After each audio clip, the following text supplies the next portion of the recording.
believe. Hopefully. Let me reload. There you are. Woohoo! We're there. Okay. Don't. Dang it. Somebody beat me to it. Oh, no, wait. That was Retro Rewind Pod. The first thing? No, I have not typed in first, though nothing will happen if you Where's don't. Ashley? How come she isn't first? I don't know. She's in the bathroom or something? I'm not sure what she's doing.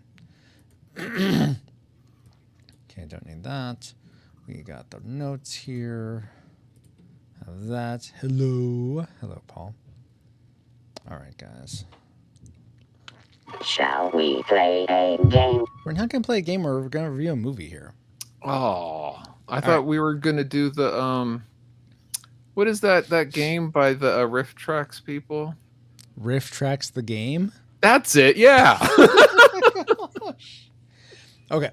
Guys, go ahead. Don't mute yourselves, but we're going to do 5 seconds of just quiet. Hey, Sean. So that I can get your floor noise level, ambient noise. All right, we're going to start now.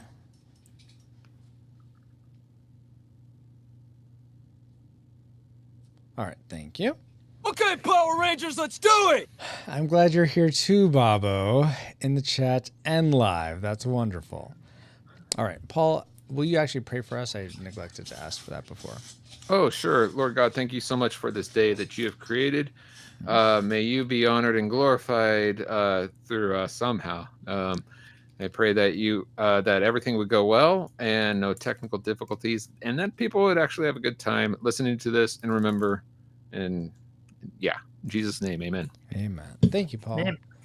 Hey, Star Fox and Sean. I was going to say during the center of the Bowser's castle, but okay, sure, but it's that. Do a barrel roll! Oh my gosh. All right, here we go. Thumbs up if you're ready to actually start the actual podcast. Okay. All right, here we go. I'm sorry, I was looking at Star Fox saying howdy. Oh, good. I'm glad. All right. Howdy. You know, this was supposed to be my weekend off. But no. You got me out here, dragging your heavy butt through a burning desert, through dreadlocks sticking out the back of my parachute. You gotta come down here with that attitude, acting all big and bad. And what the heck is that smell? Could have been a barbecue!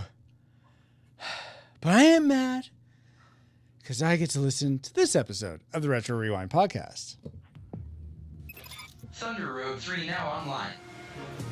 How can I help you travel through movie space-time today? Course entered.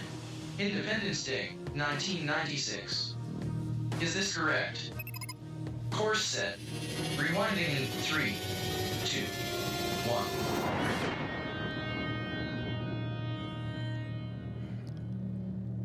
Welcome to Earth, and welcome Rewinders and new listeners to the Retro Rewind podcast, where we take a fresh look at movies and games from 15 or more years ago. I'm your captain of the former pod, now the TR3, Francisco Ruiz, and I am joined by your XO and mine, Paul, the not-so-master interrupter, PaulJPowers.com. Powers. Let's kick the tires and light the fires, Big Daddy. Oh, yeah.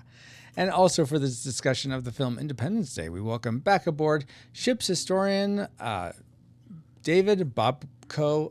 Jeez. Wow. We welcome back aboard ship's historian, David Bobo Bobke. Hey, Bobo. Hello. Once again, it is I, the harbinger of podcasting chaos.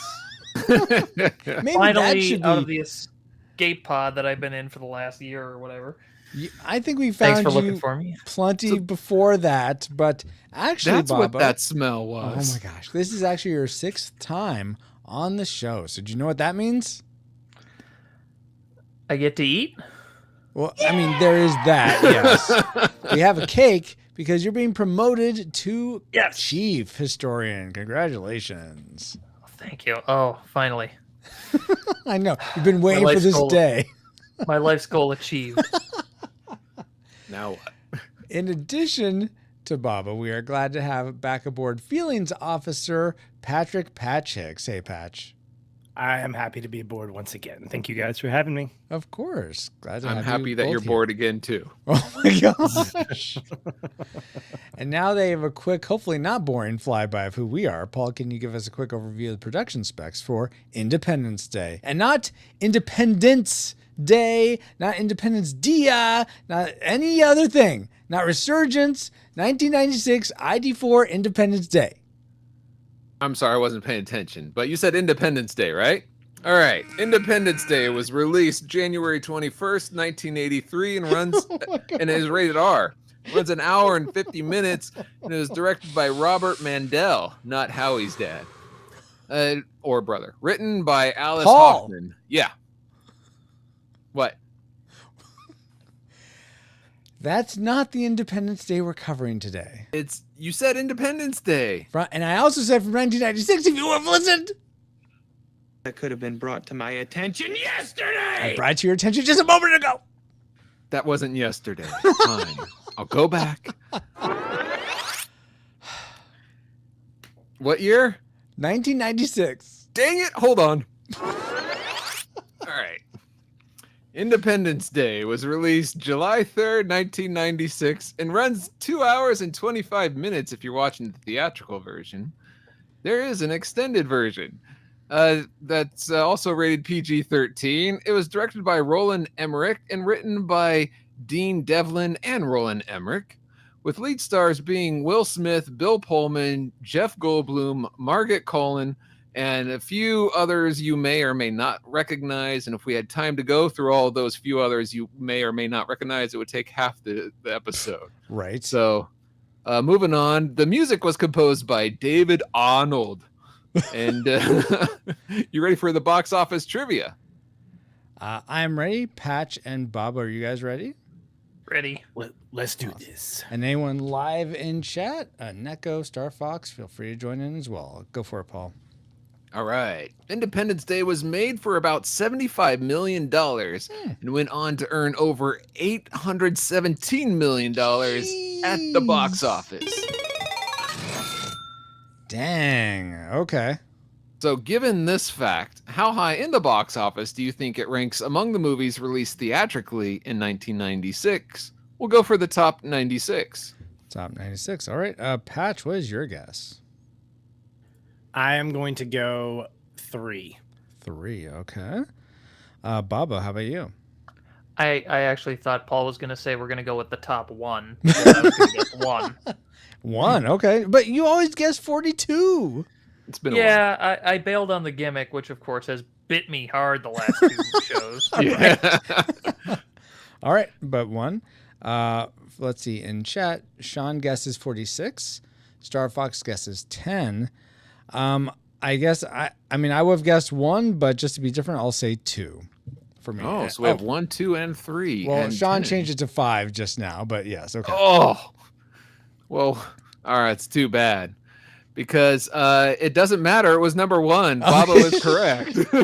Good job, Bobo. Number 1 in 96, Man. according to the-numbers.com. All right. Well, good job. And thank you In for fact, this. I was about to say we've reviewed the top 5 now of 1996. Oh, okay, let me So- see if I can think of them. So Independence Day, obviously, we're doing Yes. now. Other 96 movies? I'm racking my brain. Nothing else is coming to mind. All right. Number 5 was Disney animated Hunchback of Notre Dame. Okay. Number 4 was The Rock. Oh! You're the best. Number 3 was Mission Impossible that we just recently yeah. reviewed. And number 2 is a sequel that's coming out this summer. Jurassic Park Lost World. Twister. Oh. Wow. Okay. Very good. Bradley's Very good. game of, left hand red, right hand green. Yeah, that Twister, exactly. Well, thank you Finally. for those factoids, Paul. And let's see if any of them factor into our memory mind meld or subsequent roundtable discussion, which we'll get into once Travis has located our target film. Alert. Alert. Target located. Spoilers incoming. Establishing analysis vector. Attention, alien visitors. We got your message. What is it you want us to do? To But maybe you didn't get ours.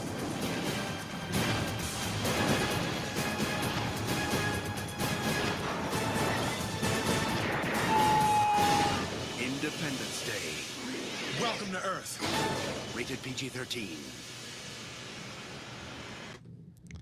That's right. Welcome to Earth. And also welcome to our memories that we collected into our memory mind meld synopsis of Independence Day. We get introduced to a ton of characters. Then aliens come down in the clouds like Jesus and smite down all the heathen cities. Wow.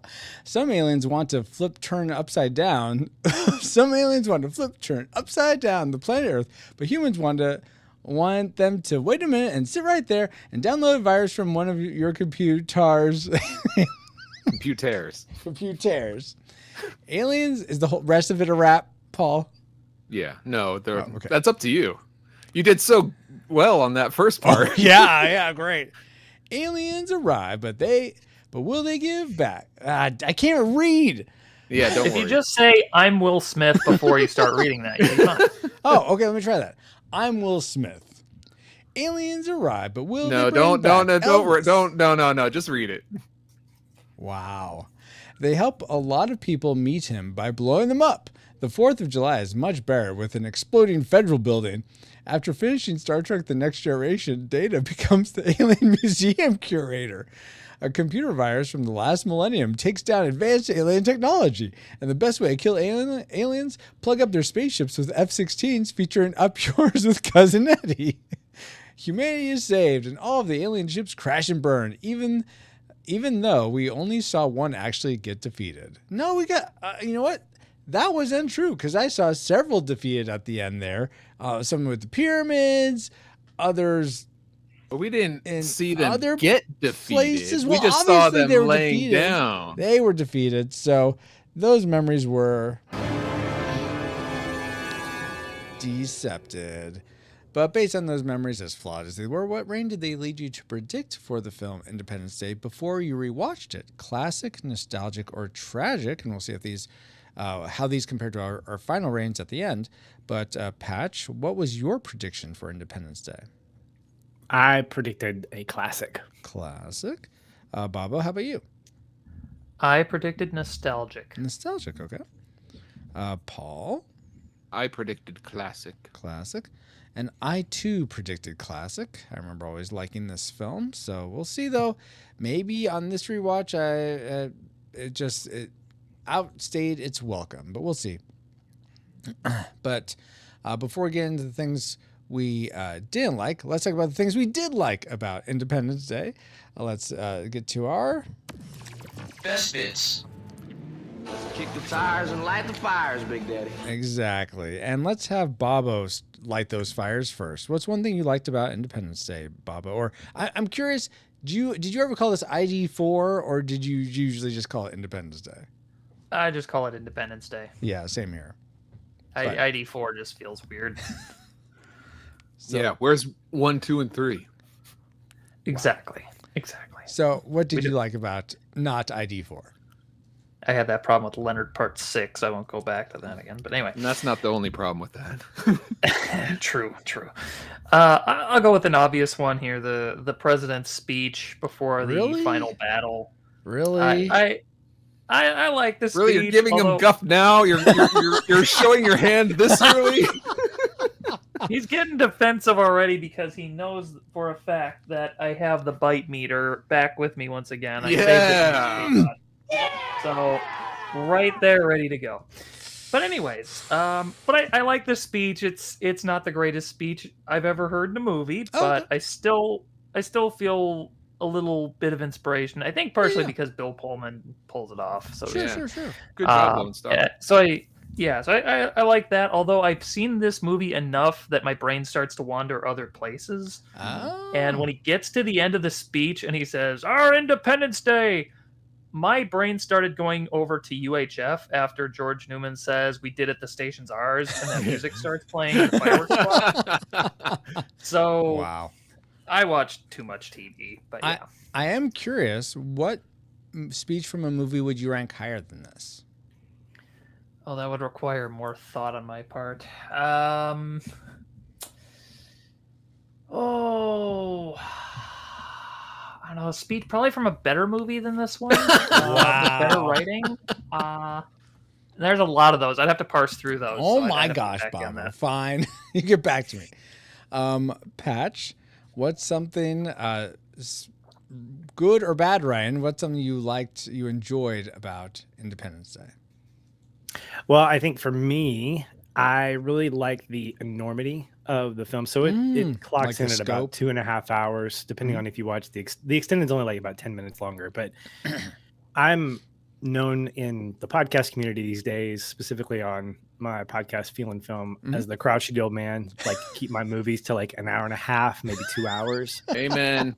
Yeah. Just because everything is long, right? Everything is like a Marvel movie is no less than 2.5 hours. Or as much as I love Christopher Nolan, you're not going to get out of there before sunrise the next day. You know, if you go see a nighttime feature. So I'm very skeptical when it comes to these like 2.5 long movies, but this didn't feel like that. It didn't feel like it was, and this is the first time I've seen it since probably 2000. So this thing came out in 96. So it has been a minute. It's not a favorite of mine, but I remember why I liked it, and I'll go into more detail with other ones. But really, the bigness of it and being able to put a lot of stuff into 2.5 hours, most of which sort of made sense in the cohesion of the movie. You've got the introduction of the aliens. They're really big. I mean, they're literally enormous. The global scale of it, of the fight. You've got multiple like subplots and groups of people that eventually kind of come together logically or illogically. How to kind of bring all that together and work with all of that throughout the course of 2.5 hours. It could get really convoluted, and it really didn't. Like as I'm watching this, I'm like, okay, I followed this. Okay, we spent enough time with Will Smith and his character arc. Let's move over to Bill Pullman. And it didn't linger on any one particular group. And so everything just felt really big. It felt very global. And I think it came out at a time when we weren't getting a lot of that. Now with every superhero movie, it feels like, oh my gosh, the universe is in jeopardy. And I'm like, it doesn't need to be in jeopardy. Just New York or Chicago. Let's keep it local here, which is why I kind of gravitate towards Spider-Man or, the Flash to an extent, even though the Flash kind of gets into more sci-fi stuff. But while I lean in more towards the localized kind of trauma or emergencies, I think that Independence Day captured appropriately the magnitude of what was going on and how it affected mainly Americans, because it's Independence Day. It's an American thing, which I think is very appropriate. No, I think it's no longer an American holiday is what he says. Not yet. Yeah. At this point, watching the movie, yes, it's very much an American thing. And then it happens on July 4th. We don't start right on Independence Day. We got to lean into it a little bit. So over the course of 48 hours, I got enough to get me to the point when we get to that final conflict with the aliens. So awesome. Yeah, I love the bigness of the movie. Okay, very cool. Paul, what's something that was really big for you in this movie? Also enjoyed the bigness, mainly that of the most of the special effects, and I think it was the subject matter, really, because it's just fun to see these buildings that just blow up spectacularly. So it's fun visuals, especially the explosions. Yes. Yeah. So yeah. My first sort of ties into both what you and Patch said, and it's more leaning into the practical effects, which I thought were especially for this time, a lot of it was maybe some of it was CG enhanced, but a lot of it was practical with miniatures and whatnot. And I loved especially because this comes right on the heels of our last Starfire episode where we talked. One of the things I think I mentioned or someone mentioned, the Kodan warship crashes into a moon, and either that moon's so small or the Kodan ship is huge. But in the beginning of this film, we see this satellite just go, get smaller and smaller and smaller and smaller and smaller and smaller, and then explodes in the ship to show the enormity of it. And I love that sense of scale, how everything is sort of big. I mean, these ships are massive and you can feel it. It's It's great in that, and I And they love said how the mothership was like a quarter the size of a moon. Wouldn't that like disrupt gravitational poles like of the moon or like the ocean a little? Or I mean, you're not wrong with that. Again, in a better movie, probably. Oh my gosh, Yeah. Pablo. I mean, you went there, Francisco. I know this is the likes, but it took me right out. Like, Okay, that's fair. Well, Baba, what's something that didn't take you out, or if it did, you still liked it? Well, I'll just touch on this as well. The pacing, I enjoyed that as well, and I actually did make a note about the satellite hitting the spaceship, because I did think that was a really really good shot. It tells us what we need to know early in the movie, Exactly. Yeah. and it shows it doesn't tell, so that's important. Another one I noted as a like though was a number of the actors in this film. Particularly, I liked Bill Pullman as the president. I like that we had government people that I actually would like if they were in charge. Like Robert Loggia. He could have any political office. I love Robert Loggia. That guy is just fantastic. But Judd Hirsch, I liked him a lot as well. And Jeff Goldblum, I think, is my favorite from the movie. I don't know how many little lines he maybe improvised and how many were in the script, but yes, without the oops. Those little Goldblumisms, I enjoyed. That really tied. I was about to say, even if he didn't improv, the way he delivered it was so great. Yeah. I love also how he brought back Must Go Faster from the half of a good movie, Jurassic Park, into this movie. So I thought it was a third, or is it two? Never mind. We won't splice it. I'm compromising with people on a half, so I think that's good. I gotta go, guys. Sorry, I just got offended. You're allowed. Perfection that is Jurassic Park. I think I've defended this. Just go back and listen to Logic make its way onto Retro Rewind podcast. I just like, hey, that's a rarity. People like to poke the bear with me with some other not movies, so sometimes I poke back. It's all. Listen, good. I'm just gonna go to space camp and be happy. Okay. Okay. Good luck fitting through bars unless you're a kid with an adult suit, and then you can fit through them somehow. I don't know how it goes.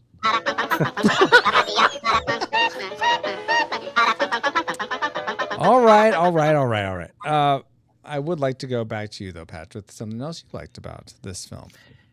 So in a movie this long, I think that sometimes you have trouble figuring out what kind of movie you want to be. Do you want to be action? Do you want to be romance? Do you want to be drama? I think that Independence Day had a really great balance of a lot of different genres. So, and I think it has to do with the cast. You guys have alluded to it. Will Smith kind of providing some comedic support and action heroics. Jeff Goldblum being sort of the subtle Jeff Goldblum-esque guy that he is.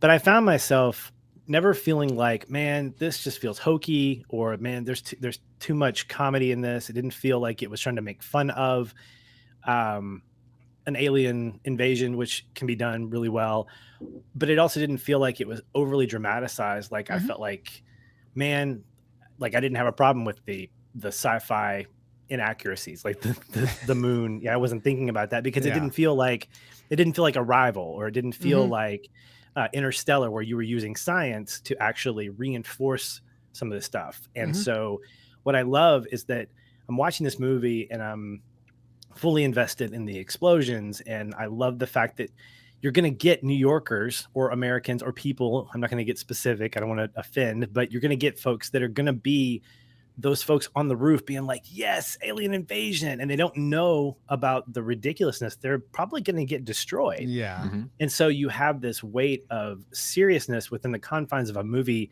that knows how to give you action. It knows how to give you comedy. When the president's wife died, like, and he's being embraced by his daughter, it's like, I mean, I don't get emotional, but I was like getting a little choked up here. My wife was watching it with me. It was late and we were watching it, and she started getting a little emotional. I'm like, if a movie can do that and still say things like, I've got to get me one of these, it's doing something right. So I really think that it found a fantastic balance of multiple types of emotion. This coming from the feel and film guy, I think it succeeds at that. It wasn't trying to lean into the ridiculousness so much at the expense of drama. It wasn't trying to be overly dramatic without pulling you back to, okay, let's have some action. So, Yeah. I mean, I had forgotten that Will Smith's co-pilot friend died. I'd forgotten that the goose roll. The goose roll, yeah, very quick.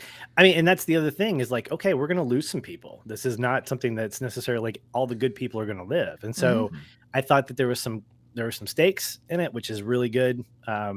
Steaks being grilled, obviously, but also STAKES. Yeah, I spelled it right. Never mind. Those kinds of things. They had some value. There were to that, vampires in this? Yes, there were, and I just stabbed them. Oh wow. Okay. Yeah. Anyway, but yeah, I thought that the tone was really balanced to fit all that kind of stuff into 2.5 hours. Yeah. And I have got to get me one of these. Exactly. I'll second that, and I feel like actually I was getting so be transparent. I thought Bill Pullman, the president's speech, I thought I'd put that down as my classic maker. So I was trying to give some some contention. Some tension when Baba mentioned that he liked the speech as a like. It's actually not my classic maker, so I'll just come out with it that I also liked it. Oh my gosh. Baba wasn't wrong. I actually felt it actually brought a lot more emotion, sort of going off what you were saying, Patch. For me, I got so invested in like when everyone's like clapping and Horion at the end. I'm like, yeah, it's just like it. To me, it just builds so well. I guess if The music helps in that. yeah, and I will say I think the Braveheart speech has more that Mel Gibson delivers in Braveheart has a bit more impact just because that's based on a true story as opposed to this, which is not. But yeah, I have trouble thinking of better speeches. There is one quote that I was having coffee with a friend, and he sent me a quote from Theodore Roosevelt that was really impactful, but not at all. I'm not sure what the context of why he was what this quote is about, but regardless, I really like the speech. I thought it was very emotionally charged in the best way. So that's my second like.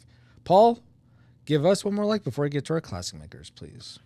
I agree that this movie was well balanced, and I put one of the things that I gravitated to was the humor. Yeah, and it's easy to, like you said, go a little overboard.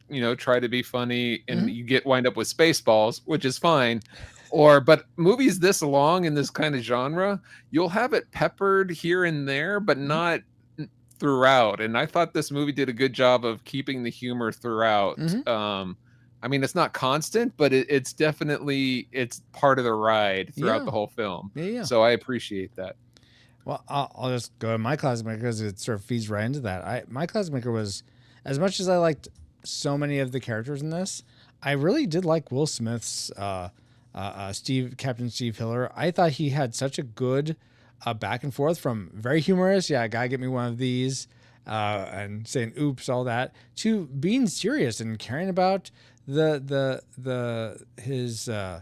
fiance, but then wife. I was about to say he cares about the strippers, like yes, he Indiana cares about Jones. Yes, Vivica Fox's character and her son, and I just appreciate how much he seems to care for people and how I don't know. I think he plays serious and silly very well. So I really liked him in this role. And he's part of the welcoming committee. Welcome to Earth. Well, I like how hospitable he is. That's so great. Yeah. So that's my classic maker. Patch, why don't you give us your classic maker? Well, I will always vote in every election for Josiah Bartlett from the West Wing. Oh, you know, is that Martin Martin Sheen's character Sheen? from the West? Yeah, Martin Sheen. Okay. From the West Wing. Josiah Bartlett will always be my number one president. But if I had to pick a runner-up, it's going to be Bill Pullman as president. Yeah. Because I really, really liked who does number 2 work for? Yeah, who does number 2 work for? No, I think we talk about the speech, but I think it's what everything leading up to that speech. We start with him in terms of all these little pockets of cast members. and he's getting ridiculed because he's too young. So the narrative has changed. He's too young. He's, full Unlike of energy. the real world where they're too old. Exactly. Yeah. But I looked at my wife and I said, you know what? I would vote for this guy simply because he reminds me of a John F. Kennedy, an optimistic young guy who wants to, he has a military background. So he's got some experience in leadership. And I think that that's the difference between leadership and super heroic. So when you have someone like him, he's a leader. And yes, he can fight. But when I look at superheroes or heroes in the movie, I'm looking at Will Smith and Jeff Goldblum because they have that kind of sacrificial thing, which I got a little from a presidential standpoint. One of my nitpicks is that I appreciate him willing to fight and go into the battle, but he is the only political member of the cabinet at this point. Like there's nobody else. Everybody's destroyed. So leadership would have been lost if he had been killed. And I appreciate the fact that he wants to be in front of that. And so I think his through line is what connects all the different events that take place. It starts with him and it finishes with a handshake with him and Will Smith and Jeff Goldblum. But I think it's his character that culminates to that speech, but also seeing how he's dealt with loss and how he deals with ridicule and all this stuff. His character is the central focus of all of this going through. And by the end of the movie, I'm like, yes, if I didn't vote for you in the last election, I'm sure as heck going to vote for you in the next election. There's only 3 people running and only 8,000 people being able to vote because everybody else has been destroyed. But yeah, if that many, But the fact is, I think that I appreciate showing vulnerability in political figures, which we don't get. We get the fluff, we get the sensationalism, we get the good and bad ridicule or whatever. So watching his story kind of play out throughout, I think he's to me the best part of the movie because he's the one that anchors everything else, in my opinion. So Bill Pullman, president. Today we celebrate our Independence Day. Let's go.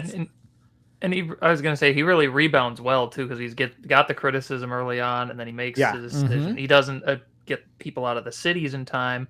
So they lose so many people, but he's always steady. Yeah.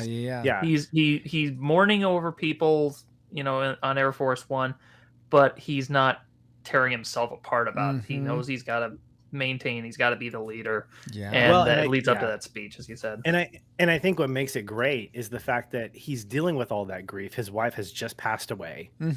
And it's not like she died of natural causes. She died of an injury that could have been prevented. Like that's the thing.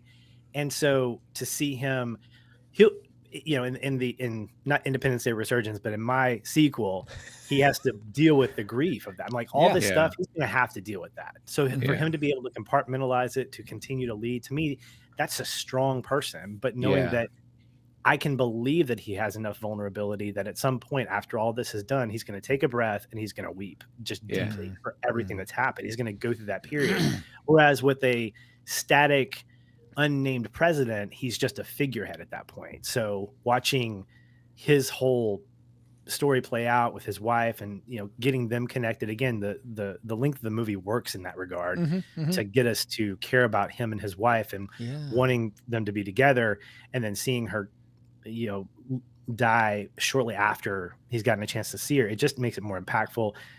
Whatever happens after that with the culmination and the big fight and stuff. So good stuff. Not only did he have vulnerability, but I also appreciated his integrity throughout it. I mean, he didn't just take the $1 million space bucks. He only took $248 for lunch, gas, and tolls. Exactly. I was looking for his Winnebago. I couldn't find him. So So I was. Well, you have to go to New York, where he's the king. He might have it parked there. That's right. Make sure you have match luggage to. So what you're saying is they didn't need this whole virus concoction. They just needed some raspberry to beat those aliens. Exactly. Yeah, to jam their radar. Sure. Exactly. Oh my gosh. When did they go to Plaid? That's later. That's later. Okay, gotcha. When will then be now? Anyway, let's get back to Independence Day. Bobo, what was your classic maker for this film? I'm curious. We were talking about how great Bill Pullman was as the president, and he was only number 2 on the list. So I got to watch The West Wing, man. That dude sounds awesome. Anyways, the first 4 seasons. First 4 seasons only. Don't worry about the 5, 6. Yeah, 5, 6, and 7. Don't worry about those. First 4.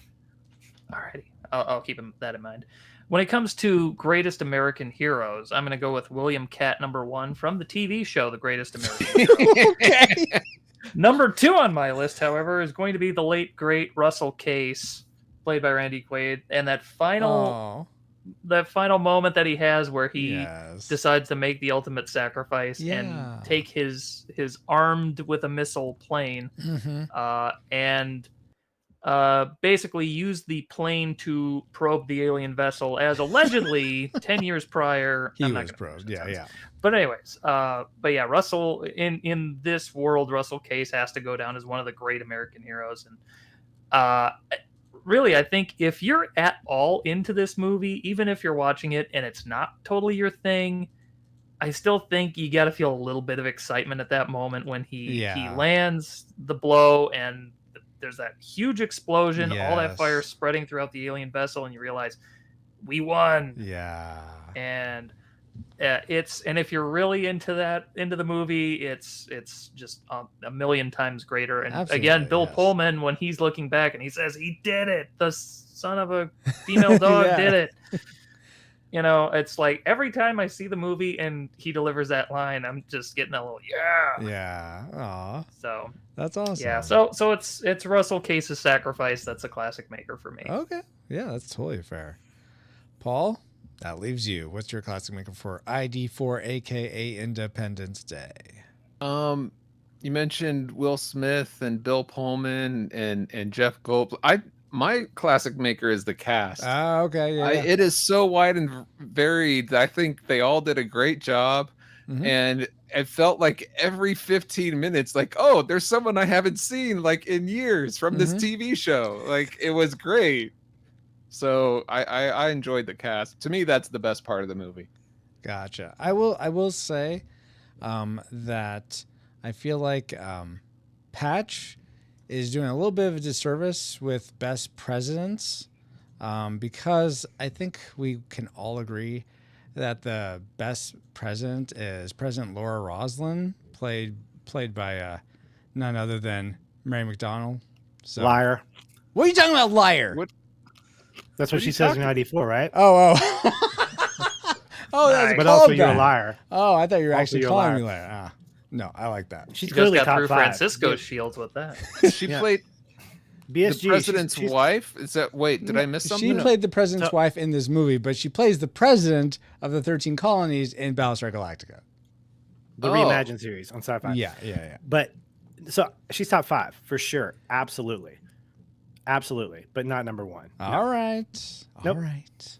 Fine. We can agree. You'll see why. Watch The West Wing. And We you'll can see why. agree that Francisco is right. All right. That leaves. We all know Cousin Eddie gets the job done. That's who I'm voting for. Well, we've all talked about the things we liked about this movie. Obviously, there was a lot, but there's probably some stuff we didn't like. So let's get into the wait a second. Oh, darn it, guys. I'm sorry. There's one more thing I liked that I really, really wanted to share with you all. So let me share that real quick before we get into our dislikes, and that would be the Untold Podcast. The Untold Podcast is a speculative fiction podcast utilizing the genres of sci-fi, fantasy, and horror, among others, in order to engage the culture's imagination from a Christian worldview. Every month, Nathan James Norman produces and narrates a news story presented in a unique and dynamic way. Check out the Untold Podcast at www.untoldpodcast.com to listen and leave them a review on Apple Podcasts. That's great, Francisco. Oh, I'm glad you liked it, Paul. Yeah, but what does the Untold Podcast have to do with Independence Day? I mean, they do sci-fi stories. This is a sci-fi story, so... Did they do Independence Day? Then what does this have to do with Independence Day? Sorry, my core weapon just exploded, so let me restart. Okay, it doesn't have that much to do with Independence Day. How about some trivia about ID4, Paul? Would you like that? Yeah. Okay. Did you all realize Independence Day holds the record for most miniature model work to appear in one film? Model shop supervisor Michael Joyce estimated that more miniatures were used for this film than in any other 2 films combined. And due to the advances in digital technology since this film's release, most experts believe this record may stand forever. So my question, Cheaper that way. my question to you all is, what miniature from any sci-fi film would you love to own? Oh, wow. I would go for the Millennium Falcon. Millennium Falcon. I figured that'd be a popular choice, but okay. How about you, Bobo? Oh man, anything from Star Trek would be pretty awesome. Even something obscure. Okay, tricorder. I guess that's not super obscure. Any miniature. Okay. I'll probably lose it if it's too small though. Yeah. And how about you, Patch? The gun star from Last Starfighter. Oh, okay. It's not a miniature, obviously, in the movie. It's CG, but I would love to have. Yeah, actually, no. That's not. You have to go with an actual miniature. So CG things don't work. Pick something else. But they can make a miniature of it. All right. Yeah, Paul. Yeah. Great trivia, Francisco. Thanks, Paul. Now that we've all had some trivial fun, let's find out what memories you, our awesome rewinders, had about Independence Day. Let's do it. David Gardner starts this by saying, sitting in the front row of the theater because that was the only seats available. Watching it thinking, this is H.G. Wells' War of the Worlds. That's later from Spielberg, but close enough. Yeah. All right. Dustin Warford says, great action flick. Welcome to Earth. Welcome to Earth. Yeah. Aaron Wallace seconds that with, welcome to Earth. Welcome to Earth. And Celeste Morris says, it's a yearly tradition to watch it every 4th of July. Nice. Kevin Joshua Burnham says, it is so dumb, so stupid, so idiotic, but so much fun. Just have things blow up on a grand scale and make it a cheesy type of love letter from the old sci-fi for a modern audience of its time frame. Money in the bank. Jesse Cleva Vidal says, 1000% a classic. Jeremy Shields says, tragic. Liked in the theater, saw it as lame the second viewing. Wah, wah. And Jeff Eames left a gif of Brent Spiner and Will Smith. I don't know why that's relevant here, but okay. Because that was something he remembered, but I can't vocalize a gift to you guys that well, so I put that in. I'm just surprised you tried. That's all. Move along. Okay, we're moving We're along. walking. We're walking. Thank you all for sharing your memories. And maybe Jeremy Shields is on to something with things we didn't like about this movie, and let's get to that now. Worst woofs. And we will begin with Paul. What's something you didn't like about this film? This is a big fun giant screen movie with big fun giant explosions, but there are some things you just have to turn your brain off, like, you know, a little virus from the the 90s, like gonna take down a whole spaceship. Things like but what's, you know what the dumbest, the most stupidest part real quick, I do want to hear the dumbest, most stupidest part, but could you say the same thing for War of the Worlds we just mentioned? Because the aliens in that are destroyed by a little cold virus that we had. Well, that's different. How is that That'll different? kill you. Just because That was people in the air. die of the flu every year. Yeah, and computer systems die of viruses all the time. But not from like last millennium. I don't know. I feel like I think it's a sound Is it thing that could have happened. Plausible? Yes. Sure. Is Okay. it likely? No. Well, it's not likely that invaders that have gone from. Wait, I'm making an argument against myself. I'll be quiet Yes. now. What's your actual? So this part took me out of the film like no Okay. other. Okay. This is right after. Okay. Do you remember this part? This line here. What happened, Mommy? I don't know, baby. It's like, look, you little rascal, you were just shooting at the aliens and they fired back and the big explosion happened. This happened like almost an hour into the movie. Like this is after the aliens like shot everything. Like, Yes. what do you mean what happened? Audiences have been plagued with trailers for months about this. They know what's happening. How could characters an hour into the film not like, boom, here's aliens attack. What happened? And the mother's so stupid too. She goes, I don't know, babe. Like, what the heck? I think it's more a matter of they didn't understand how the weapon just wiped out everything, or And if it was Justified something. doesn't help. Okay, fine. Aliens attacked. So you just wish he said that. Yeah, or not even have it in the film. I mean, that's fair too. I'll be sooner to be on that train than the other. But all right, that's fair that bothered you. Babo, was there any weird dialogue choice that bothered you? I had a few problems with this movie, and that scene in general didn't even make my list. But I mean, that's been debated online. Like, shouldn't they have been dead because the fire could have still gotten in where And they never, were? yeah, they never closed the door. suffocated. Yeah, Right. it's ridiculous. Yeah. But And it's I mean- amazing how many people survived like Hiroshima and all these other explosions. Yeah. So Yeah. As long as the dog lives, that's the important Right. thing. Oh my gosh. Isn't this the movie where they did the test audience where they killed the dog and the people revolted? Really? Basically, so they Wow. put the dog back in. Yeah. Sorry, Francisco. There goes your steaks. Right? Jeez. How do I know Yeah. that lives are on the line if you don't kill the dog? Yeah. People, fine. Yeah. Oh my God. Anyway. And I'm as mentioned earlier, I am one of those older fuddy-duddies that doesn't like longer movies generally, and that's not even on my list here. But one of my big issues was the alien strategy for wiping us out. I get the general strategy of you bring a whole bunch, you bring the mothership, it breaks into a bunch of other ships, and you attack the entire planet at once with your primary weapon. I kind of get that. But there's little other things that I didn't quite get. Like, if the humans don't know what you're doing yet, why destroy the welcome wagon? Like, why not just let them sit there for a while? The Just helicopter not that respond? flashes the lights. Yeah, that's another thing I was going to say that doesn't make sense. Like, why? Yeah. And another thing, too, is if they know kind of what they're doing and where they have to hit, and I mean, it's even commented on in the movie, they knew exactly where to hit us. Delivered by the great Robert Loggia. Wouldn't they know, like, the important people are going to be leaving the White House, so maybe send out some of those smaller, individual ships to go take out Air Force One and ships like that have no defenses whatsoever, so they should be able to be taken out pretty easily. Because if they take the president out too, we're really hosed. Because then, all of our leadership's going to be gone. They didn't know that much.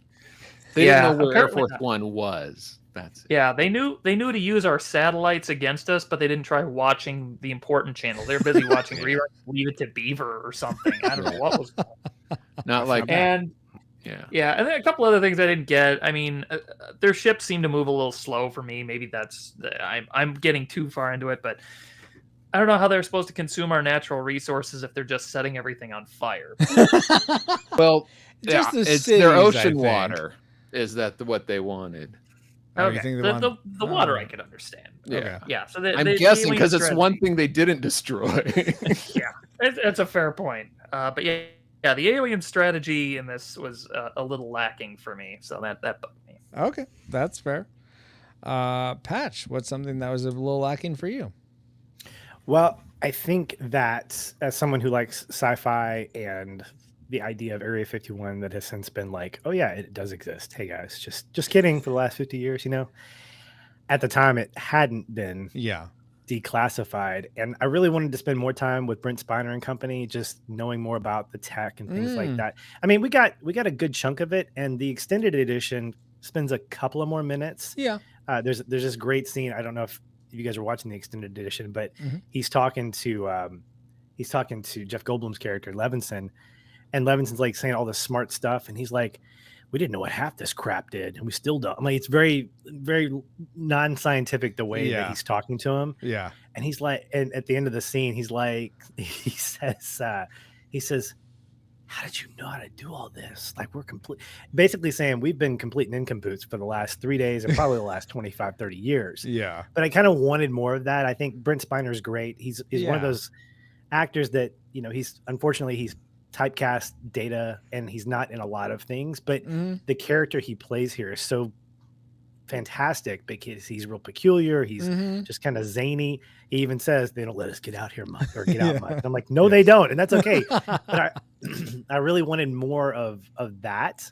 of the interaction with him, and Mhm. and really, again, you can't do this in a movie that's already that long to go into more mythology about the last 50 years. I get Yeah. why, Yeah. but I, for my own sake, just kind of wanted to know more about the tech. Like, how did you know that this happened? How did you know that they, as he was explaining how certain things worked, Mhm. it was, he didn't know more than he did, and I just kind of wanted that to be expanded upon. Yeah. No, that's totally fair. That's kind of, I think that's even though that's a dislike, I think that's a positive for the movie that they made this world and you want to know more about it. So yeah. Mike, I get that. I see what you did there. Un- Throwing in a like disguised as a dislike. I do that, boys. I do that all the time. I have a hard time if I'm going to be on a show. I'm not going to I don't want to dog it unless it's the Jungle Book, in which case I have no problem saying that that's a terrible movie. Whoa. Excuse me. Wow. Sorry. Go back to our show. Anyway, something though similar to, I think, Baba, you sort of touched on this you said the ships moved too slow. That specifically didn't bother me, but a lot of the physics of the F-18s, not so much the alien ships. They're alien. I don't really know how they're going to maneuver, but the F-18s felt more like they're swishing through air, especially in the last big climactic battle. I didn't feel like they're actually. I'm used to Top Gun physics here, so give me that instead. Do a barrel roll. Or that, sure. Which, by the way, Star Fox 64. They had this, I don't know if you guys play it, but they have this whole level that's pretty much a homage, a ripoff of this last battle in IG4, which is great. I enjoyed playing that, but just a little fun. Hey, Einstein, I'm on your side. Okay, thank you, Falco. Anyway, so the weird physics of the planes bothered me, but I mean, what, flapping too much in the wind, or no, they just felt like they were just, I don't know, moving side to side in this weird way that I don't think is typical of how planes move. I could be wrong, but it seemed CG to me. It seemed early CG movement physics to me. That's what took me out. Let's go back to Paul. What's something else you didn't like? On that is the visuals. I said one of my likes is the visuals, but one of my dislikes is the visuals, because a lot of the compositing shots don't hold up to today. You see, like, instead of black on black, it's gray on darker gray on black, and you can kind of tell the different plates that are used. Oh, sure. And cars coming at you, like you can tell what the layers are. Well, with today's eyes, because we've watched so many of these, we can kind of see. And that's a bummer that it pulls you out. And I have to constantly tell my brain to turn off, especially as the movie gets going later and later. There's more and more of these kinds of shots. But yeah. Gotcha. So, okay. I mean, yeah, they used a lot of models, but the way it's layered on top of each other, it doesn't hold up, unfortunately. So I didn't really notice that. I'm just watching on 1080p. So maybe that's the difference. Maybe it's just me. I don't know. I don't know, maybe. But let's go back to Baba. What's something else you didn't like? For a lot of the really cool things that are in this movie, the destruction of the White House and blowing up the Empire State Building and all that kind of stuff, there's some great stuff in there, but there's some stuff that they opted not to show us that I really would have liked to have seen, and they could have just made a little quick thing. At one point, the great Robert Loggia comments on how NORAD has been completely destroyed. Yeah. I kind of would have liked to have seen that. Yeah, Like, a whole mountain destroyed? Well, they didn't want to show you that NORAD had moved to a Toys R Us and it being blown up. What? To give away government secrets. Man, just as long as Jeffrey the giraffe survives, that's the important thing. Yeah. Anyway. It was the beginning of the downfall. We didn't know it at that point. Oh, my word. Oh, rough times. But yeah, the destruction of NORAD was one thing I would have liked to have seen. The Statue of Liberty is in the ocean. Oh, yeah. And we didn't see that get knocked Yeah. over. That was a missed opportunity. Yeah, and I was kind of thinking, I don't know if I've seen any newer Roland Emmerich movies, so I was like, is he maybe saving the destruction of the Statue of Liberty for one of his later disaster movies? And that's why I didn't do it. But anyway, that's giving him too much credit. I do. I would. On that point, I do seem to recall Godzilla, or Zilla, I think is what it's called now. like you see it, you don't see it hitting the head off of the Statue of Liberty, but you see the Statue of Liberty head rolling to the street. Am I remembering that right, Paul? Do you recall? Or I don't know. I'm old. I don't remember things. All right, like never that. mind. Dallas, whenever you listen to this, if you do, let us know. Or Monster Nathan Marchand, or Drew, and anyone you in the kaiju chat. people, let us know. Or people in the chat. Yeah, even better. There you go. Yeah, but so yeah, it's stuff like that. Those primarily are the main ones. There's also that point where they're in the mothership, and one of the comments, "What's going on there?" And it says the other guy says, "It looks like they're preparing for an invasion." I would have liked to have seen a little bit of that. I mean, throughout the movie, we don't really see the alien side of it, so I can kind of see not getting too into that. But yeah, I'm kind of curious how exactly the aliens were, planning to attack. Was it going to be like that Tom Cruise War of the Worlds movie, which I hope you never have to watch, or something else? So just like I said, for as long a movie, as long as a movie as it was, I'm surprised they left some of this stuff out because it could have been done real quick. Yeah, would have been cool. That's a good point. I personally would have liked to have seen at least one other of the big, not mothership, the big sort of a planet killer. I forget what it was. I had the names up earlier. I think I closed the window, but the ones that came down and had the primary weapon the main big ones. I would have liked to see another one of them actually like destroyed with. I assume they didn't just send a pilot up to destroy to suicide each one. I assume they used missiles for most of them, but I would have liked to have seen that. Are you saying that you agree that they didn't show the destruction of the other UFOs? I saw them on the ground in fire. Yes, but you didn't see them actually being destroyed. Which is what the memory mind meld said that you disagreed with. I saw their destroyed carcasses. Well, yes. I didn't see them being destroyed. Which is what the memories hold up. Oh my gosh, fine. 100% accurate. Do you want me to detract my deception? Is that what you want? Yes. There you go. Somehow that was it. That's not entirely accurate. Thank you. Patch, why don't you give us an accurate estimation of something you didn't like? So you guys hit on some of the logic, alien logic, in how they attacked Earth, which I agree with. There's a lot of knowledge and not knowledge. Like how do you know to destroy the Empire State Building and the White House and yet not know that important people are leaving in Air Force One? Like, how do you not know the politics behind any of that, or the importance of those things? Destroy NATO next, which is bizarre to me. Yeah, so there's definitely some illogic stuff there. I really was I'm okay to forgive that because aliens can be stupid sometimes, even with all that tech. I think even Brent Spiner said they're surprisingly delicate given their technology, which is beyond whatever. Yeah.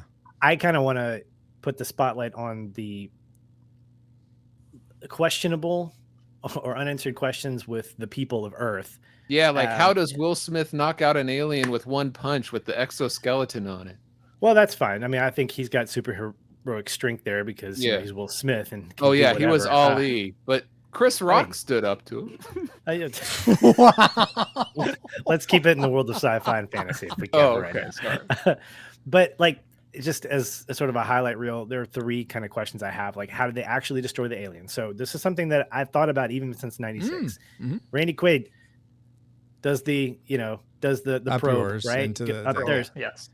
Right. In order to do that, what has to happen with the alien spaceship? It has to actually get ready to fire its gun, right? Right. There's no little hole that you can go up there. So maybe there is. No, you have to. I mean, at this point, all I saw was that there was no opening until we pissed off the aliens enough to open. Maybe it's the hole is the size of womp rats back home, and you just have to 2 meters. Yeah. Can't believe that somebody's that good as Luke Skywalker. Okay, because you're gonna need. Well, if cousin Eddie can do it, well, we'll get there. But the other thing is that I don't understand. I guess Jasmine and Will Smith, they kind of have like telekinesis or something like that. So Jasmine knows where to go to drive in that big giant truck to find the First Lady. I know she wasn't looking for the First Lady, but she went off the beaten path and found the First Lady in a section of New York or wherever she was, and then LA. later on, Captain on the Hill way Will to Smith's the base that was Toro. destroyed, Yeah. but she didn't know. yeah, happens to find the first lady, and then Will Smith happens to find her. Yeah, in the those rubble of, spotlights from the helicopter can find anybody. Like, very specific. So there are a lot of just sort of, for me, some Deus Ex Machina things going on. Like, yeah, we a need to little get these too guys convenient. together. I'm so glad that they got together, but the method to get them together was a little bit like, I need a little bit more tension, guys. Like, they need to struggle a little bit longer before we can get them together. Again, Yeah. it's a big movie, and you're doing a lot in that first third of destroying the Earth and separating everybody. But, I don't think Will Smith's that good. Well, or it's part of really his that- Ali powers to hijack a helicopter and then go find his true love. Like, he knows Well, exactly where she is somehow. Here's how I justify it in my head, anyway, is that he told her to go to El Toro. So he's probably just hoping that she made it. And if she did make it, that's where she would be. Right. So that's But why do he you know flies how to there. huge that area is? The I know. base? It's part of his pursuit of happiness. It's a bunch of rubble, like not Barney rubble, just rubble. Okay. So you've got both she and he are going through this on the ground, in the air, and they just happen to find the people that are important enough to the plot. So it's just a little bit far-fetched for me to think, yeah, that would make sense. And that, and the whole, how did the other 18 smaller ships get destroyed? Did they get provoked to open up there? Yeah, I don't see how that happens, because one thing has to happen in order for, I didn't think they were going to sacrifice a pilot for every country necessarily, but you have to find a way to open up that ship in order for it to. So in Star Fox 64, once you destroy enough of the smaller attacker ships, that triggers the final form of the mothership. So that's all. They're just doing that. Gotcha. So when they destroyed the first one, the other one, just like the hatch just kind of opened, right? Like, yeah, it was like exactly. Yeah. Gotcha. Yeah. Okay. Why won't our hatch work? It's completely open. Close it. I can't. Here they come. It's part of the virus that they uploaded. It made them open up those. Yeah. That's it. It's the hatch from Lost that only opens with the right code, right? Anyway. Yeah. Anyway, so there we go. That's my second one. My second one, before we get to our tragic makers, is and this goes back to something that some of you guys said earlier with the effects. Oh, Paul mentioned the effects. There were some weird faux slow-mos in this. Oh, yes. That were bothering to me. Yes. The dog jumping in, that was a weird one. There's several. Even half the explosions had moments of weird slows. I know you want to milk it, but you can tell where it slows down. Yeah, it's not like a Matrix. Just up your frame filming if you want true slow-mo. Most of the explosions at 300 frames per second. Well, go 5,000 frames per second. Well, I don't know if they could back then, but I think what it was like, oh, that's too slow. So let's if you ever worked on these graphics, like, oh, that's too slow. All right, so let's speed it up. Yeah. Oh, that's too fast. Well, let's slow it down. We can't. We have to fake slow it now because we cut out those already. Those extra frames. So, yeah. Yeah. But the one that bothered me the most for some reason, and I just I knew it was coming because I could just remember it. It bothered me since I first saw this movie, or one of the first times, was Will Smith is piloting. Him and Jeff Goldblum are in the attacker that they got from Area 51, and he thinks he's going forward, but then he backs up and it hits the wall, and there's just this the attacker goes whoa, and this weird slow mo. I'm like, what are we doing right now? What are we doing? That they didn't film in 300. Yeah. So just weird oddities like that, and in a movie that has so many good effects, I think those the bad ones stand out more. more. Yeah. Called it. So that leaves our tragic makers. Let's begin with Patch. What did you hate most about Independence Day?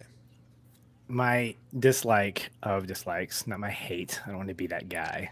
What do you wish died? Not in this movie, at least. Of the subplots that we get throughout the movie, I gotta say this time around, Randy Quaid and his family, I didn't care for it. I thought it contributed really. It didn't contribute enough for me besides the hero shot moment at the end. But the hero shot moment at the end wouldn't have mattered as much. It wouldn't. Give it to the president. Give him one last. Let him go up and die. I mean, if he's going to do that anyway, I have no issue. I've got Josiah Bartlett in my back pocket. As my president, oh so my gosh. And Barf is the second man, so he'll take over, right? But it's less about that and more about the fact that when we get introduced to him, he's drunk, he's a crop duster, he's a failure, all that stuff, and he's got this tension with his family that one of his sons has some kind of medical condition who breaks his medicine. I would love to have seen that sort of become a factor, like, oh my gosh, he needs his medicine. We have to get him somewhere. And then getting them to Area 51 because he's part of that convoy, that would have been some tension there. And it would have made me care more about that family dynamic. I don't think that his moment was necessarily like dumb necessarily. I mean, I think he earned it for sure. I think Randy Quaid's great in that. And I think all that, but the whole story of their family dynamic and the stuff that they were dealing with didn't really feel like it had much of an arc to me. So I could have done without it is what I'm saying. Like his hero shot could have been accomplished some other way because I wasn't feeling sacrificial when he died. Yeah. It would have been more sacrificial for me if the president had made the sacrifice or if Jeff Goldblum or someone in that regard, but he just didn't. His whole section of the movie, that whole subplot just didn't fly the way that these other ones did. I didn't have as much invested in their story because I don't think we got enough of their story. Well, the problem, Patch, is when you discount Keanu Reeves and discount Justin Gordon-Levitt, you're gonna get these issues when it's just like the B-roll, the B-roll guy. I don't care about these people. I don't. Yeah. No, that was. I feel that way about Final. Yeah, I feel that way about Final Destination, where you have like the B cast of like the great '90s, like the Freddie Princes and stuff. You get basically their stunt doubles. Yeah, in that exactly. Movie. Yeah, I feel like, yeah, and I felt that too. Yeah, I mean, and I noticed that wasn't necessarily the thing that led to me. Yeah, you're right. If I get a knockoff Keanu and a knockoff Joseph Gordon, Joseph Gordon, it's gonna contribute to my dislike. So, and love the moment, and he's funny. But I don't know that all the stuff going on with his family was enough to get me to care about his sacrifice. Like he just sacrificed for himself. I didn't feel the loss like his kids did. Yeah, that was actually my tragic maker too. Just that the subplot, especially you don't see this in the theatrical version, so I never really I had sympathy for his family more. But I watched the extended version as I think most of us did. His not discount Keanu Reeves, but discount Joseph Gordon-Levitt, throws his medicine and breaks it. And he's like, I don't need this. Well, I'm like, fine, kid, be sick. I don't know. I'm just like, I could not believe that's why he was sick throughout. I'm like, all right, well, you made your bed, you lie in it now, I guess. Right. The problem is that you're not invested in enough to care because and I understand, like, fine, kid, go ahead and die. 'Cause that's what you did. Now, if your son did that, you wouldn't be like, fine, kid, go ahead and die. My son wouldn't break his medicine. Well, that's right. If he did. He wouldn't. That's the point. I guess here's the thing. I guess it seems like Randy Quaid's character isn't the best dad. He's a great pilot, we find out. But so that's where the difference is. You're a better dad than Randy Quaid. Well, I can buy that. I don't know. I don't know about that. I think that you could make a case of like he doesn't necessarily have the best relationship. He cares about his kids, but maybe he wasn't there for that. I don't really know that whole family dynamic. And maybe if we knew more about it, we would care more when he sacrifices, getting to Patch's point. But I feel like we don't. For all the screen time this family's given, we don't know much about their inner dynamics. You know what would have been better? If Randy Quaid called his brother, who was an enemy mine, who's used to fighting these aliens. Oh, I thought you were going for Chevy Chase. No, that's his cousin. Randy Quaid's brother, Dennis Quaid. Have Dennis Quaid come in and wipe out a few. That would have been fun. Dragon. It totally changed the dynamic of this. There we go. Fight. We're talking fantasy. Yeah. Yes. And you wouldn't have to cut Randy Quaid's family scenes out and put that in. And is that the best you can do, aliens? Anyway. Wow. Now that we're done with that extreme tangent, let's go to Baba. What was your tragic maker for Independence Day? I'm surprised it hasn't been mentioned yet because I hate this aspect of the film. And I'm saying the word hate because this drives me nuts every single time I see the movie. Mm-hmm. The whole thing 9:16 aspect ratio, or is it the 2:35? It's every aspect ratio. Oh my gosh! It's the issue with Area 51, and when that finally comes up, and then Nimziki says, "Well, that's not entirely true." We find out it's an actual thing, and he didn't tell the president because of plausible deniability. Sure. We've known that there are aliens. The cat's out of the box. I mean, we already knew there were aliens, and he didn't think that, gee, maybe I should mention something about Area 51 because now that's a the good president point. is going out to the entire nation and even the world, saying the question of whether we are alone in the world, in the universe, has been answered. We know there's aliens now. How do you not think to say something about Area 51? So can I give you some of my headcanon as to why this is? And this is why this only came to me in this viewing. But so you agree that yes. the president was okay to fire him? Because I think Bill Pullman felt like you did when he found out. Oh yeah, I mean, I didn't put Nimziki on my hate list, but I thought that was a little uneven of a character. But so that's another issue. Here's my Francisco's Fabulous fan fiction is fabulous, though it's not really a rewrite of anything; it's just an add to. I think make it longer. Nimziki was actually in cahoots with the aliens, and so he kept everything. That's how they knew where to target, what cities to go for. I feel like that, and that's why they didn't fire necessarily on where he was. That's why he survived through the end, because he is in cahoots with them the whole time. That's interesting. Plausible. And I mean, that's why he wouldn't have said anything, because he wanted to make sure the destruction happened as much as possible. And Well, if they ever do an animated series of Independence Day, maybe they'll try that out. Maybe. And that would be one of my dislikes. But moving on. Wow, but anyway, thanks, Paul. But that whole thing of it didn't come up until later in the movie. I think it was actually an hour into the movie, which feels like everything steeper, happened an hour in the movie. At least. Yeah, true.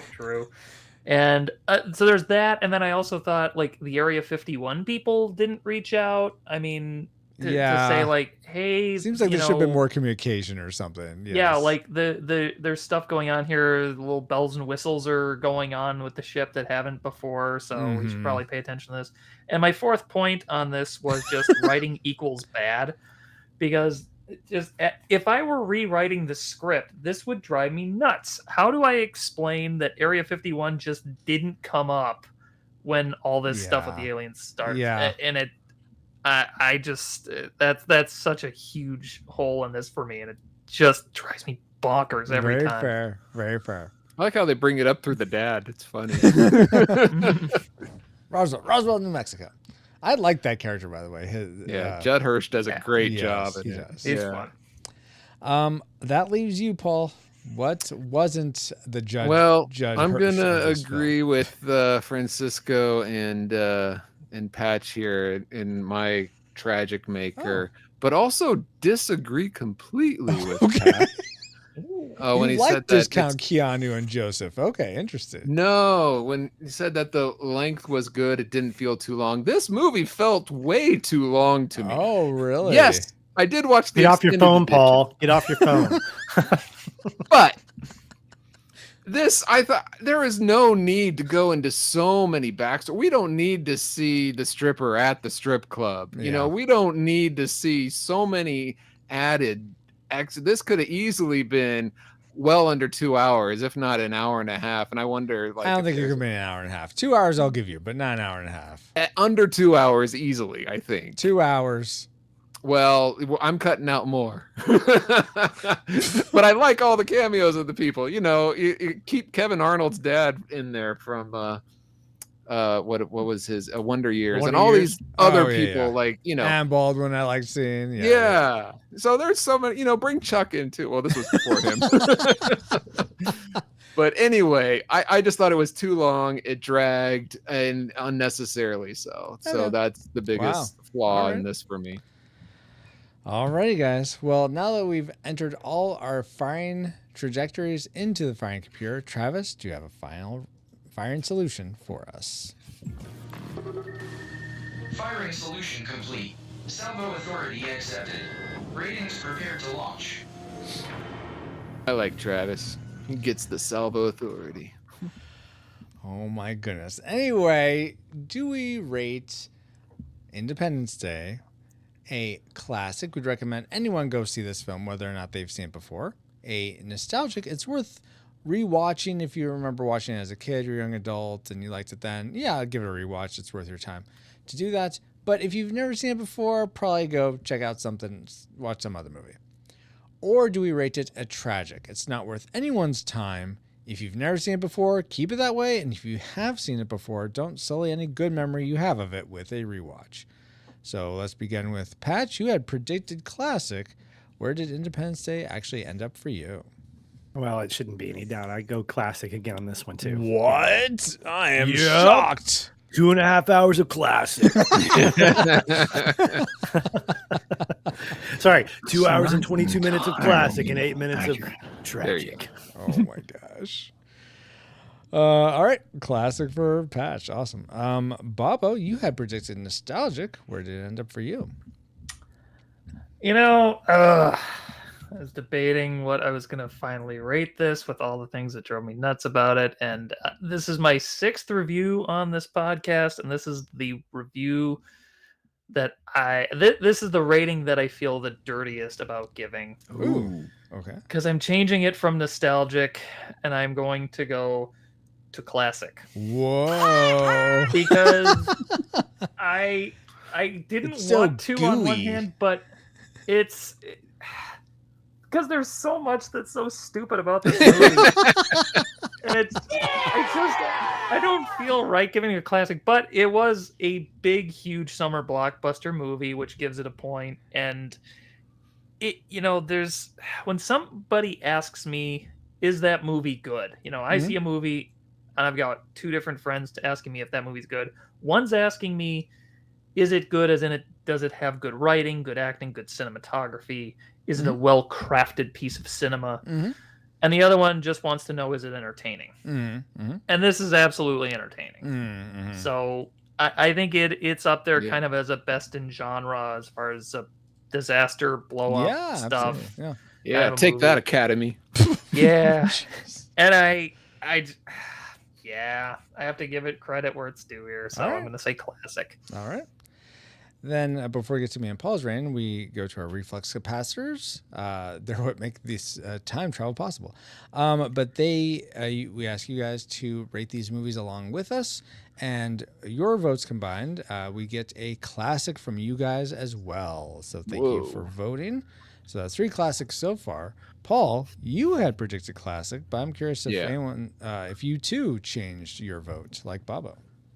If anybody has not seen this, like even if you're like a crotchety old man or whatever, I would recommend seeing this film if you hadn't seen it. Okay. So, and turn your brain off. It's a popcorn movie. You know, it's fun, explosions, that kind of action, kind of know what you're getting into.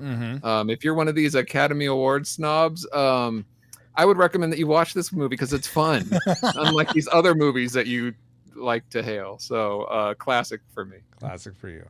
I can't deny what you all are saying. I enjoyed this movie. It was fun. I could see it being a little long. I didn't really think the extended. I don't think you can buy the theatrical, at least not to stream. I think you're stuck in the extended. So if you can get the theatrical, I would just stick with that, especially if you haven't seen this before. Definitely just go with the theatrical, but yeah, definitely a classic for me as well. So according to the Retro Rewind podcast, we rate Independence Day a undisputed or unanimous classic film. We would recommend anyone go see this, whether or not you've seen it before, even though it makes Bob feel. Give me one of these! all dirty and whatnot. But now it's time to stick around 1996 and find out where you can find us at. Return to 20XX overridden. Comsats broadcasting while awaiting return coordinates. Feels good to still be in 1996. But we're probably going to be traveling back to 20XX soon. But we wouldn't have been able to travel anywhere if it weren't for our amazing reflux capacitors, namely Deborah Powers, Geek Devotions, Drew of the Cellcast, Ashley Ruiz, Kennethan, Fabulous Lomax, Rosie Lomax, That's Our Bob. Oh, he's right here! Woohoo! D. Tungsten, Dale, Mr. Lost, Daryl Hafner, Cool Deluxe, Dustin, Redeemed Otaku, in addition to 2 other awesome patrons as well. Thank you all so much for keeping the gigawatts coming. And if you want to help us keep flying and get bonus content for your generosity, head over to retrorewindpodcast.com/support to start. Hey, Francisco. Yes. Do you like being sponsored by pauljpowers.com? It's great, yes. All right. Well, let's get a second opinion. Let's ask Jeff. Well, yes. It's great to be sponsored by pauljpowers.com or even a fat lady. But regardless, I'm simply saying that this stream finds a way. Right. So, Wow. Francisco, is Yeah. for anyone who wants to support the show but doesn't want to take a ding from their virtual wallet, is there a way they can do that, supporting the show? Yes, your podcast player will find a way. If you probably enjoyed this episode if you've made it this far. So if you aren't driving, tap the share icon in your podcast player for this episode and send it to a friend saying, I know you like disaster movies, or I know you like Independence Day, so I thought you would like this podcast on it. Cool, and I'll bet they'll thank you for it. I bet so too.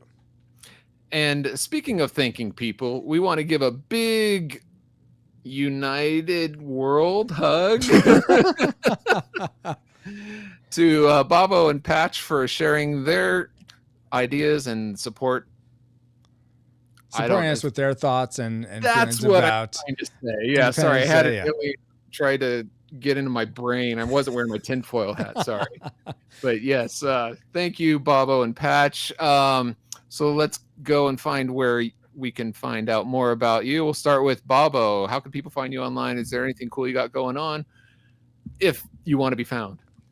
Yeah, well, usually not, but I guess I'll take the hug over a punch to the exoskeleton. There you go. But, regardless, no. All right, cool. All right. Yeah. Good to know. Right. Thank you for being here, Bobo. Yeah, For sure. I mean, you can always look for me at pauljpowers.com, but I'm not there. But there you go. If you got to kill some time, go for it. Follow the links. You might get there. It's like a Where's Waldo or Where's Bobo and pauljpowers.com. You can find them. Trust me, there are links that yeah. All right, and Patch, how can people find you online? Is there anything cool you got going on? Yeah, you can find me at Shoeless Patch on Twitter, SHOELESSPATCH. What's a Twitter? Sorry, formerly known as Twitter, X, Y, Z, whatever the letter is today. I don't know. I refuse to give into that dribble, especially since I can still type in twitter.com and go there. But anyway, yeah, you can find me there independently. I also I host a TV show podcast celebrating the TV series that live behind streaming services like Netflix, Disney Plus, whatnot, called An Original Series. You can find information on that on Twitter or X or whatever the letter is again. Did you say an original series or an original series? No, an original. Oh, okay. Everything is original. Okay. And I thought it was like, this Cobra Kai is so unoriginal. It's like a Karate Kid knockoff. Yeah. Francisco and I have actually just finished talking about the first season of Cobra Kai, and it'll drop probably later this summer as we're moving into the fall. Nice. But I also co-host Feel and Film at FEELINFILM. We're actually finishing up the last few episodes of our podcast. We're sunsetting it here in the next few weeks. The episodes will be online forever because it's the internet. And so feel free to follow and check out more of those episodes that are in the backlog. We'll have well over 400 for for you to check out, Wow, and awesome. over the mainline episodes, plus there are several others in sort of special categories. But yeah, just start with Shoeless Patch, and then you can find other stuff from my bio if you didn't get all that information. Nice. Awesome. Well, thank you again so much, Bobo. Thank you so much, Patch. Thank you to my not an alien, awesome friend and co-host, Paul, and all you rewinders, new or old, for another fun voyage. You're welcome. And you can find me, pauljpowers.com, at pauljpowers.com. No, I should have known. You can find me on our Discord for show announcements or just to say hi. Join us there at retrorewindpodcast.com/Discord. And if you want to find out more about the game I am designing, the tabletop board game I'm designing, go to junkyardjuggernauts.com. Maybe it's a game. This podcast is a proud member of Culture Box, a curated collection of podcasts, videos, and articles that will provide you a balanced meal of content. You will find culture celebrated for its past and future, satirized for its extremes, explored in study, and created anew in story. Point your web browser to culturebox.media. And as the alien overlord just said, we are now part of the Culture Box Media Network. Find all shows unpacking truth through story, comedy, and geekery at culturebox.media.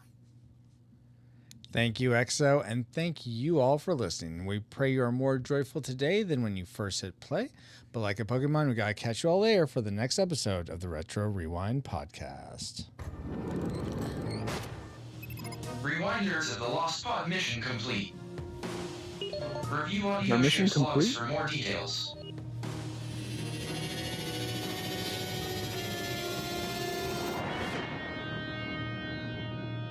That's what I call a close encounter. Well done. All right. And yeah, you missed it all again. It's okay. We'll start all over. Oh, okay. Here we go. All right. All right, Will Smith. Welcome to All right, Earth. Yeah, let me. You know what? Let me try that one more time anyway, just because I felt like I was a bit. I was gonna say you came off a little slow. I mean, this episode's probably not as long as the movie, hopefully, but okay. I'll try to go a little. Well, I was trying to give the same inflection and rhythm, but I'll try. Well, it wasn't the same rhythm. It was slow. Wow. Fine. Slow and What? boring. Well, not as boring, but yeah. Okay. Remember to say I'm Will Smith. And then... Yeah. There you go. Hello, I'm Will Smith. You know, this is supposed to be my weekend off, but no. You got me out here dragging your heavy butt through the burning desert with your dreadlocks sticking out the back of my parachute. You gotta come down here with an attitude, acting all big and bad. And what the heck is that smell? Ah! I could have been at a barbecue! But I ain't mad because I gotta listen to this episode of the Retro Rewind Podcast. I thought that was better. All right, well, there you go. I don't Now know we why you have it. talked to Paul that way. I'm tangled in his parachute. You'd be mad at me too if I was tangled in yours. I didn't know you had dreadlocks, man. Well, Oh I my did before I had to cut him off to get out of the chute. Wow. Right. Anyway. I will need a minute here. Okay, yeah, no worries. Yeah, now's the time. Right I'm gonna say bye to everyone here as we end the stream, but yeah, if you guys need to go use the restroom, get water or anything, that's fine. Ken says, I guess I gotta listen and find out if y'all smart enough to vote classic. Psh, this movie. Well, some of us might be. This was totally a tragic film. What are you talking about? No, let's. I'm gonna end the well, let me say bye and everything. Thank you guys so much for hanging out. We'll be back this Saturday. We're doing another playtest of Junkyard Juggernauts. Who is it with? Let's see. Yeah, I was surprised they didn't say what the next episode was at the end, since we actually know the next episode. I guess I could have. Yeah, I guess I could have. Well, I'll do that next time. But well, yeah. Let's see. I wonder what we'll be doing for our 300th episode. I wonder, what could we do for that? Let's see. So this coming Saturday, we're going to have a Drake, or D. Tungsten. I was about to say, is that D. Tungsten? Yeah. We're going to have Valendro, who is at Random Encounters on Twitch. And, oh, that's right. Yeah. And LJ Lowry. We're gonna Oh, have Jalen. yeah. So 300 episodes. That's right, Kenneth. indeed, It's yeah. not I as know. many as Feeling Film with their 400 plus, right? but Jeez. We'll catch up eventually, maybe. But if we can ever get this mechanical Jareth off our back, right. So that means the movie. Yes, most likely that is the movie. Exactly. Oh, really? Oh, I was totally clueless about that. I see what you did there. Anyways, guys, we're gonna go. We're gonna go record the spiritual speculation, and I know I still need to post the one for Mega Man X. So I am aware that is coming. We did record one for that. Just I haven't posted it yet. For all you patrons out there, if you're not one, that's how you listen to There you them. go. Exactly. 111. That's awesome, Rushmore. Very, very cool. Congratulations. Are you guys still releasing on Monday? On Mondays? Because I see the videos come up at different times, but I'm not sure if you still release on Mondays or if it's another time. Oh, we're both repping, Paul. That's nice. Yeah. Got to rewind. Exactly. Well, we'll go ahead and end here. Thank you again, guys, so much. Thank you for the heart, Ashley. Lord God, thank you for this evening. We pray it glorified you. We pray protection and provision over everyone who is here or watching or a part of the show. And we pray, Lord, that you just be with us all and we experience your beauty, truth, grace, and love in a fresh new way. I pray all this in the name of your Son, Jesus Christ, who left all majesty to come down to our depravity.